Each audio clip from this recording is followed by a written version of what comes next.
Tugas Ahmed al-Shar'a atau Mohamed al-Jolani, pemimpin kelompok oposisi Suriah dari Hayat Tahrir al-Syam alias HTS, belum selesai hanya dengan melengsarkan rezim Bashar al-Assad. Assad, anak dari Hafiz al-Assad yang telah membangun dinasti politik di Suriah sejak 1970. Maka bisa diperkirakan perubahan di Suriah pastilah tidak akan mudah dilakukan meski Assad telah lengser. Hal itu tak terlepas dari masih banyaknya masalah internal lainnya yang belum selesai. Mulai dari kelompok oposisi yang masih belum bersatu utuh dan warga Suriah yang mengalami trauma dengan rezim Assad. Alih-alih menyongsong masa depan di era baru, Suriah justru memerlukan tambahan usaha untuk mencapai negara yang damai dengan jujur dan inklusif seperti dengan harapan al-Shar'a. Pertanyaannya, apakah Suriah sudah siap dengan era yang baru?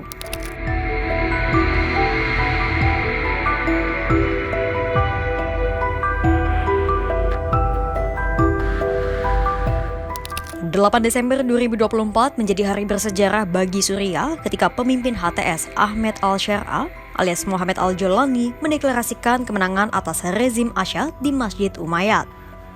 Kemenangan itu diperoleh setelah HTS berhasil menguasai kota-kota penting di Suriah mulai dari Aleppo hingga Damaskus.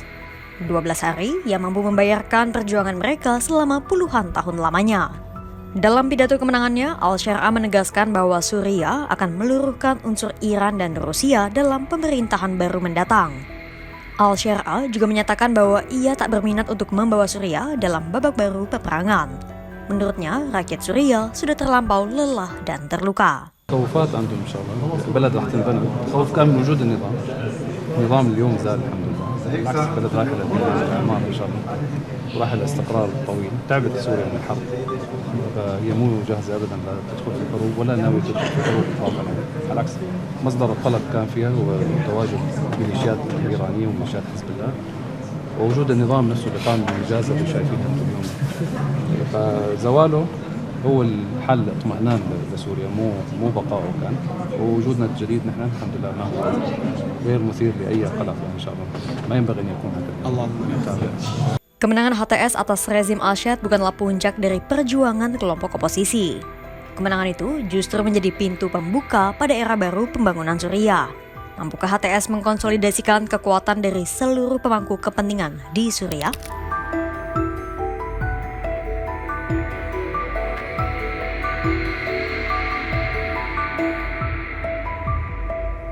Di tanah Suriah, HTS masih harus menghadapi segudang tantangan dari berbagai sisi. Jadi, terdapat berbagai kelompok yang menancapkan kekuatan di negara itu untuk mencapai tujuan masing-masing. Secara sederhananya, Suriah terbagi antara kelompok oposisi yang menentang rezim Assad dan kelompok yang mendukung Assad. Kelompok oposisi itu terdiri atas berbagai faksi. Namun yang paling terkenal adalah HTS, Syrian National Army alias SNA, dan SDF atau Syrian Defense Force. HTS merupakan kelompok yang mulanya berawal dari pecahan Al-Qaeda namun memisahkan diri dan memutus hubungan pada tahun 2016. Syrian National Army adalah kelompok yang didukung oleh pasukan Turkiye dengan tujuan menangkal berdirinya negara Kurdi. HTS dan SNA sama-sama didukung oleh Turkiye meski tujuan keduanya tidak sepenuhnya selaras. HTS ingin menjatuhkan rezim Assad sementara SNA menghalau upaya milisi Kurdi membangun negara sendiri untuk melindungi keamanan nasional Turkiye. Sementara SDF, kelompok ini terdiri atas milisi Kurdi yang didukung oleh Amerika Serikat dan sejumlah negara teluk untuk memerangi NIIS alias negara Islam di Irak dan Suriah. Nah, karena sejumlah milisi Kurdi di SDF juga berambisi mendirikan negara Kurdi, maka kelompok ini sering berseberangan dengan HTS dan SNA yang didukung Turkiye. Bahkan setelah al-Shar'a mendeklarasikan kemenangan pun, HTS masih terlibat kontra dengan milisi Kurdi. Optimisme al-Shar'a menyatukan kekuatan di Suriah pun terkikis usai HTS terlibat kontak senjata dengan kelompok oposisi Kurdi di Suriah bagian utara. SOHR melaporkan 281 milisi HTS dan Kurdi tewas dalam pertempuran itu. Meski demikian, masih ada harapan HTS dan SDF melakukan rekonsiliasi karena keduanya memiliki kepentingan yang saling beririsan yaitu membasmi NIIS. Selain kontra dengan milisi Kurdi, HTS juga harus berhadapan dengan kelompok pendukung Assad. Kelompok pendukung Assad ini merupakan para pembuat dan pengedar narkoba jenis Captagon. Di bawah rezim Assad, mereka bebas untuk melancarkan aksinya hingga membuat Suriah menjadi salah satu negara pengekspor Captagon terbesar. Nah, karena Asyad tumbang, jelas bisnis mereka ikut terancam. Itulah mengapa salah satu kelompok oposisi mirip HTS yang juga didukung Turkiye, yakni Faylaq Al-Sham, tempo hari terlibat kontra dengan kelompok pendukung Asyad setelah HTS mendeklarasikan kemenangan. Imbasnya, 4 pasukan Faylaq Al-Sham tewas dalam kontak senjata di Latakia dan Tartus itu. Tak hanya problematika di internal Suriah, HTS juga berpotensi menerima serangan dari luar. Apa maksudnya?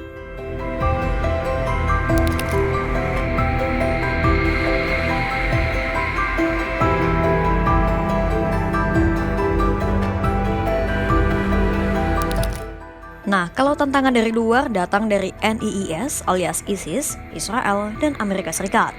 NIIS merupakan ancaman nyata bagi dunia dan Suriah, mengingat kelompok beraliran radikal ini kerap melancarkan berbagai serangan mematikan.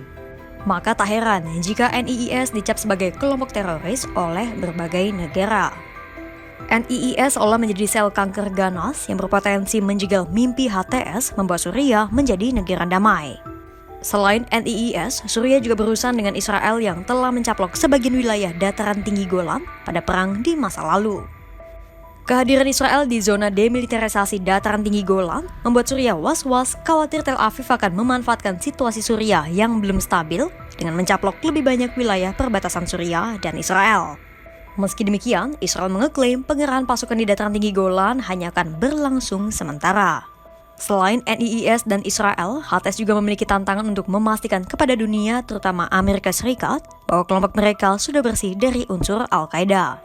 Pasalnya, Amerika Serikat mengecap Al-Qaeda sebagai kelompok teroris.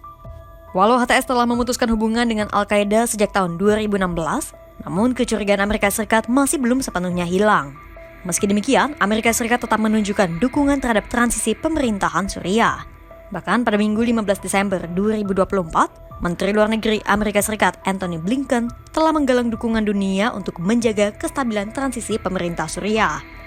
Dukungan atas transisi pemerintah Suriah itu didukung oleh 12 negara Liga Arab, Turkiye, dan Uni Eropa. Di internal, HTS harus berhadapan dengan milisi Kurdi dan pendukung Asyad. Sementara dari luar, HTS menerima tantangan dari Israel, keraguan Amerika Serikat, dan NIIS. Namun, bagaimana dengan warga Suriah sendiri?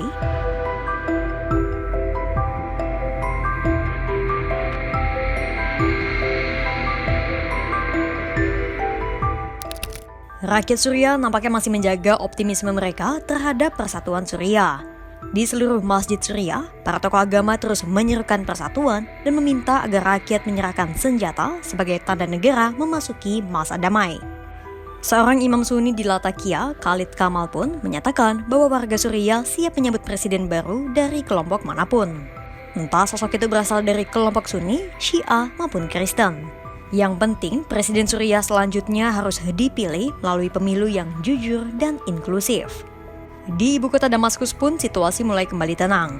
Bahkan anak-anak juga sudah mulai kembali bersekolah.